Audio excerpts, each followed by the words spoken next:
Olá a todos que nestes tempos de coronavírus queiram parar um pouco para pensar em temas da sociologia, da antropologia, da cultura, por um viés da comunicação. Vamos falar um pouquinho de cultura, identidade, representação.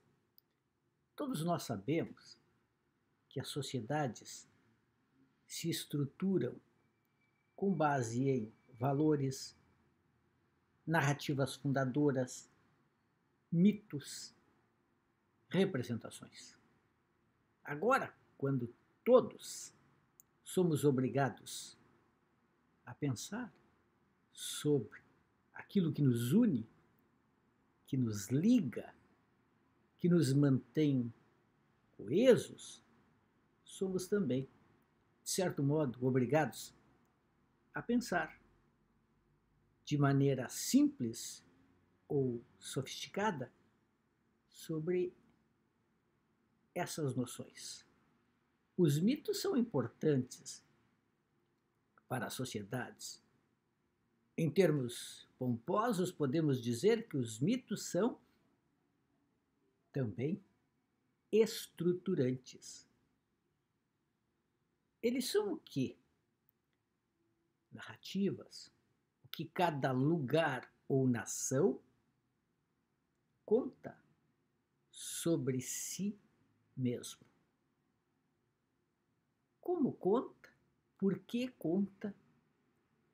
De onde vem a matéria-prima daquilo que é contado? O essencial, porém, é que esse contar estrutura, reúne, dá sentido, dá forma, faz aquilo que o sociólogo francês Michel Maffezoli chama de cimento social. Aquilo que junta, que faz sociedade. E que não deixa de ser um horizonte, um destino, um lugar para o qual as pessoas de uma sociedade pensam caminhar. Essas categorias, elas se entrelaçam, elas se sobrepõem e elas têm especificidades. As categorias, no fundo, funcionam como elementos norteadores. Durante muito tempo, o Brasil se viu ou foi visto como o país do futuro. Era uma representação e era um destino. Quem lê O País do Carnaval, o primeiro romance de Jorge Amado, se fascina, eu diria, pelo personagem que, chegando ao Brasil numa volta da Europa, enxergando já terra firme, conversa sobre esse Brasil que teria sempre um grande futuro. Um futuro pela frente, que era uma maneira irônica, certamente, de indicar um futuro inalcançável, um futuro fora do alcance da mão. Essa ideia de país do futuro, ela vem do título do livro do escritor austríaco Stefan Zweig, Brasil, país do futuro, Brasil, terra de futuro. Zweig, que fugindo do nazismo veio morar no Brasil da ditadura de Getúlio Vargas e acabou, junto com a mulher, se suicidando em Petrópolis, no Rio de Janeiro, o que pareceria, o que pode indicar para alguns, uma trágica ironia. Um país se faz de sua cultura, de sua identidade, de suas representações, da sua ideia de destino, e das suas marcas do passado. Qual é a grande marca do passado da cultura brasileira? Sem dúvida nenhuma, a escravidão. Essa marca do passado continua impregnando o presente de todos nós e ainda se insinua em relação ao futuro. Nós demos um passo atrás nestes tempos importantes de reflexão sobre laço social, porque é disso que se trata. Laço social, vínculo social, a ligação que cimentada faz sociedade. Grandes pensadores trabalharam com as noções de sociedade e de comunidade. Um clássico dessa temática é o Tônis. Tônis, que definiu a comunidade como coesão de parentesco, práticas herdadas dos antepassados, fortes sentimentos religiosos, proximidade, coletividades atuantes. Isso tudo teria sido evacuado pela modernidade, pelas grandes cidades, com o anonimato, a massa, a dispersão, a desestruturação dos laços baseados em parentesco, antepassados, proximidade, etc. O interessante é que, para alguns pensadores, eu citei o Michel Maffezoli, teórico da pós-modernidade, a pós-modernidade é justamente essa volta à ideia de comunidade. Proximidade, de novo. Vínculos, novamente. Maffezoli já escreveu um texto sobre a chamada crise sanitária, a crise da pandemia do coronavírus, e sustenta que muitos traços da pós-modernidade aparecem sob a forma de solidariedade. Por exemplo, as pessoas que das janelas dos seus apartamentos cantam juntas, repetindo palavras que unem e que fazem parte de uma cultura de antepassados, de uma história e, eu diria, de uma identidade. Mas o termo exigirá um pouco mais de atenção, porque a identidade na pós-modernidade não é a identidade tal qual muitas pessoas sempre entenderam e que caracterizou a sociedade tradicional e também a modernidade. Mas se a comunidade era isso, antepassados, proximidade, tradição, a sociedade seria uma teia social complexa de individualismo, anonimato, estruturas amplas, Estado, leis, burocracia, racionalidade. De certa maneira, é nisso que estamos há muito tempo. Mas vale insistir, para teóricos da pós-modernidade, não só nisso, mas, usando uma expressão cara ao filósofo da ciência Bruno Latour, num híbrido. Tem expressões, por exemplo, como glocal. Um passo no global, um passo no local. Passo não, um pé. Um pé no global, um pé no local. Eu sempre me lembro de quando eu morava em Paris, como correspondente de jornal, fazendo doutorado e tudo mais, das tantas pessoas que me visitavam. Gaúchos que chegavam a Paris e queriam ver a Torre Eiffel. Íamos à Torre Eiffel e, diante deste símbolo globalizado de Paris, os gaúchos se faziam fotografar, de costas para a torre, obviamente, tomando chimarrão. Pode-se encontrar melhor expressão do local do que essa, aquilo que Edgar Morin chama de terra-pátria. Outro grande pensador, um dos pais da sociologia, Max Weber, que morreu em 1919 de gripe espanhola, definia a comunidade de uma maneira bem direta. Comunidade só existe propriamente quando, sobre a base desse sentimento, da situação comum, a ação está reciprocamente referida, não bastando a ação de todos e de um deles frente à mesma circunstância, e na medida em que esta referência traduz o sentimento de formar um todo.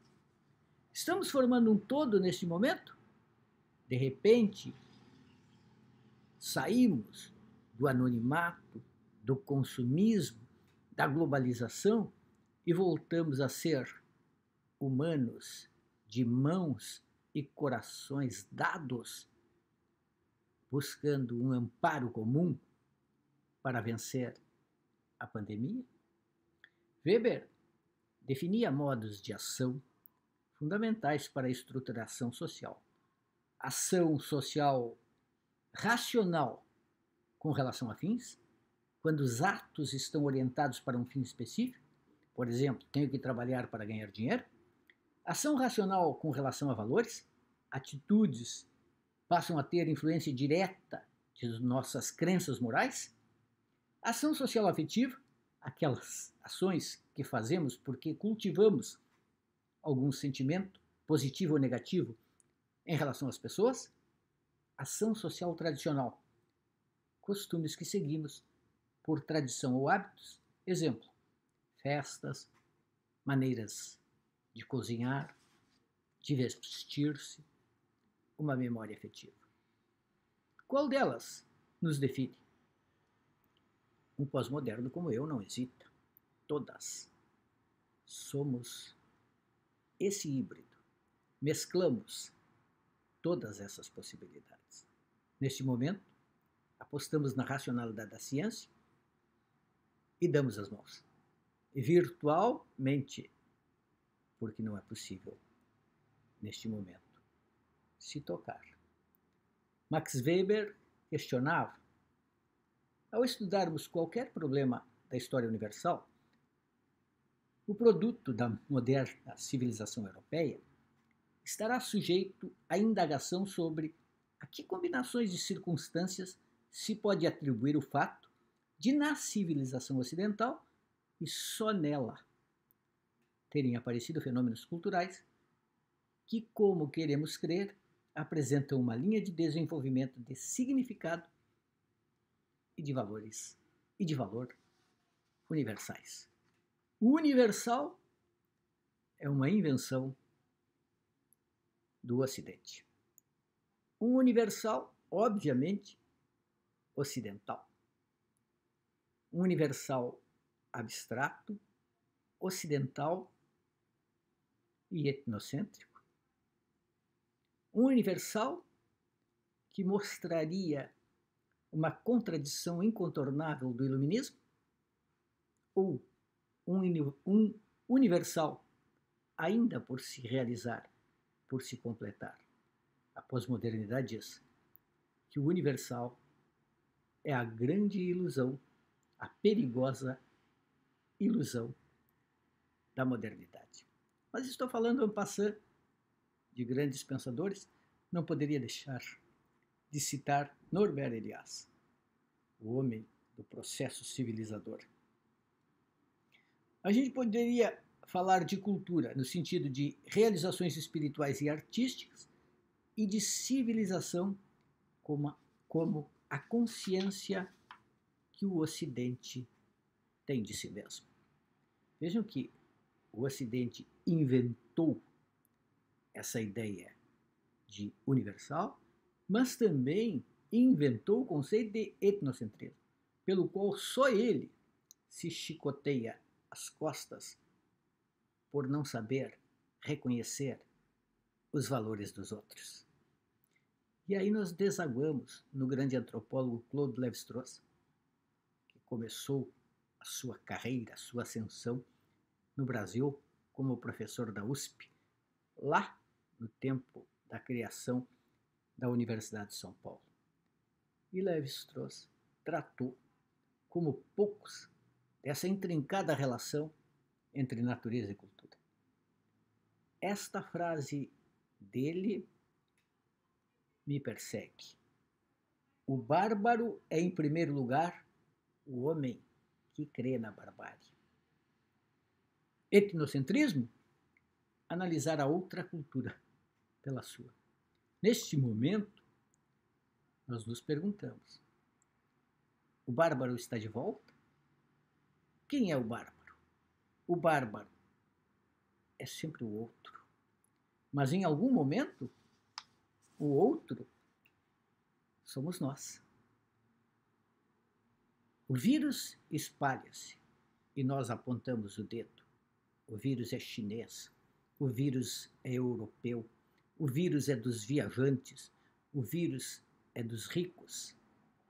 O bárbaro é alguém que sempre pode ser apontado, mas ele está dentro de nós. E às vezes, o bárbaro somos nós. O bárbaro sou eu. O bárbaro é aquele que não consegue reconhecer a diversidade. Para o Lévi-Strauss, a diversidade das culturas de fato no presente e também de direito no passado, muito maior e mais rica que tudo o que estamos destinados a dela reconhecer. A diversidade é o grande termo, mas os procedimentos, as ações dos homens ao longo dos tempos têm sido voltadas para a dominação do diferente e para a tentativa de impor uma unidade. A identidade é uma união, uma forma de estar no mundo em consonância com valores que juntam indivíduos. Mas quando a identidade se calcifica, ela se torna uma camisa de força e pode ser o primeiro passo para o não reconhecimento da diversidade. É quando, por exemplo, a porta se fecha para o outro. A identidade nacional, ao longo do século XIX e também do século XX, apresentou-se como um grande perigo para a paz mundial. Para concluir, precisamos de identidade, de identificação, de reconhecimento da diversidade e precisamos fundamentalmente conseguir usar a racionalidade que constrói mundos e orienta a ciência e, ainda assim, manter a comunidade que junta, que dá memória afetiva, que constrói uma história comum e que gera as narrativas que nos fazem ter uma representação de nós mesmos e que, portanto, nos mantém unidos. Esse é o cimento social. Até o próximo.